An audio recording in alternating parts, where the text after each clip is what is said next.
এই যা ডেলিভারির আগেই কেকটা কেটে ফেললাম। হ্যালো এভরিওয়ান, আসসালামু আলাইকুম। কি অবস্থা সবার? এই কেকটা রিপিট ক্লায়েন্টের অর্ডার ছিল। এতক্ষণে হয়তোবা আপনারা বুঝতেই পেরেছেন যে আসলে এটা কোন শেপের কেক হবে।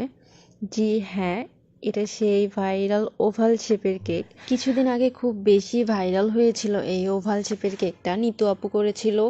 নিতু আপুর কেকটা তো মাশাআল্লাহ অনেক সুন্দর হয়েছিল। তাই আমি ভাবলাম যে যেহেতু ক্লায়েন্ট আমাকে কোনো রেফারেন্স পিকচার দেয়নি, আপু বলেছিল যে আপনি আপনার মতোই করে দিয়েন। এই জন্য ভাবলাম যে একটু ট্রাই করে দেখি। পরবর্তীতে আমি চাইছিলাম যে একদম সেম টু সেম করার ট্রাই করব, মানে আপুর কেকের মধ্যে যেটা ছিল 2টা রোজ ছিল সেটাই করব। পরে আমি আবার ভাবলাম যে করতে গিয়ে ভাবলাম যে একটু ডিফারেন্ট করি, সবাই তো করছে, একটু ডিফারেন্ট ট্রাই করি, দেখা যাক কেমন হয়, এজন্য একটু ডিফারেন্ট করা। ভিডিওতে তো দেখতেই পাচ্ছেন যে আমি ওভাল শেপটা কিভাবে করে নিয়েছি। যেহেতু ওভাল শেপের মোল্ড নাই, আমি জানি না ওভাল শেপের মোল্ড হয় কি না। তো আমি আগেও কিছু ভিডিওতে দেখেছিলাম যে ওভাল শেপটা এভাবে করে, অনেক সুন্দর শেপ আসে। এই জন্য আমি 5 ইঞ্চি রাউন্ড মোল্ডে কেকটা বেক করেছিলাম। পরে ক্রাম কোট করে আমি ফ্রিজিং করেছি প্রায় 30 মিনিটের মতো। এরপরে মোল্ড দিয়ে একটু ছাপ করে নিয়েছিলাম, যেভাবে আর কি কাটিং করতে হবে, যেভাবে কাটিং করলে ওভাল শেপটা হবে। তো এরপর আমি কেটে সুন্দরভাবে ওভাল শেপটা করে নিয়ে আমি আবার প্রায় অনেকক্ষণের জন্যই ফ্রিজিং করেছি। এরপরে আমি ক্রিম দিয়ে ফাইনাল ক্রিম কোটিং করি।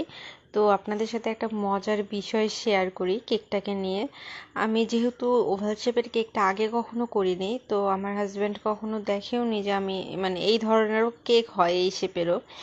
তো আমি যখন কেকটা আমি শুরু থেকেই করতেছি, সে শুধু বলতেছে যে এটা কি কেক হলো, এটা না পুরো ডিমের মতো কেক হলো।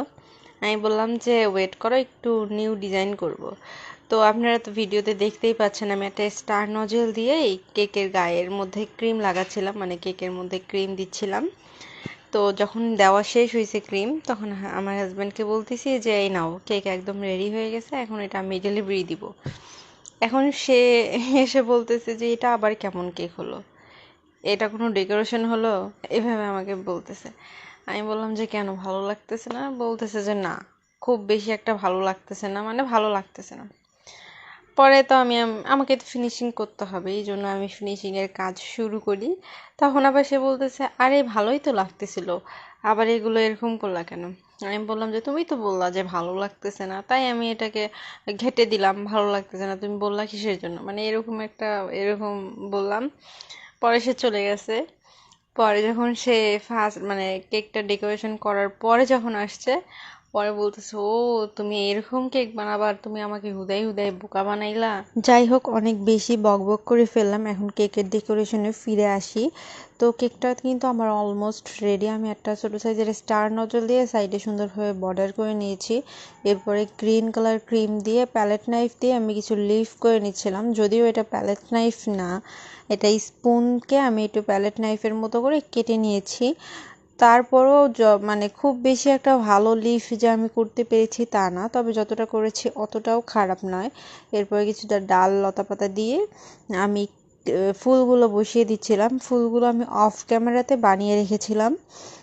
ফার্স্ট টাইম করতেছি যেহেতু, এটা হচ্ছে অর্ধ গোলাপ ছিল, মানে পূর্ণ গোলাপ না, অর্ধ গোলাপ ছিল। তো আমি এটাকে আগে অফ ক্যামেরাতে বানিয়ে ফ্রিজে রেখে দিয়েছিলাম, ডিপ ফ্রিজে আমি 10 মিনিটের মতো রেখেছিলাম, যেন আমি পরবর্তীতে কেকের উপর সুন্দরভাবে সেট করতে পারি। তো কেকের উপরে পরবর্তীতে আমি সুন্দরভাবে কেক ফুলগুলোকে দিয়ে কেকের কাজ শেষ করি। এরপরে আমি সৌন্দর্য আর একটু বৃদ্ধির জন্য কিছু হোয়াইট কালারের সুগার পার্ল দিয়ে দিয়েছি। কেকটা এই তো রেডি হয়ে গেছে। আমার কাছে অনেক বেশি ভালো লেগেছে। আপনাদের কাছে কেমন লেগেছে অবশ্যই কমেন্ট করে জানাবেন। আমি এটার পিকচার অনেকদিন আগে আপলোড করছি, কেকটা অনেকদিন আগেই রেডি করা হয়েছে, তবে ভিডিওটা অনেক লেটে আপলোড করতেছি। তো ভিডিওটা কেমন হয়েছে সবাই কমেন্ট করে জানাবেন। আর ভিডিওটি ভালো লাগলে অবশ্যই লাইক করবেন। আজ আসছি, আল্লাহ হাফেজ।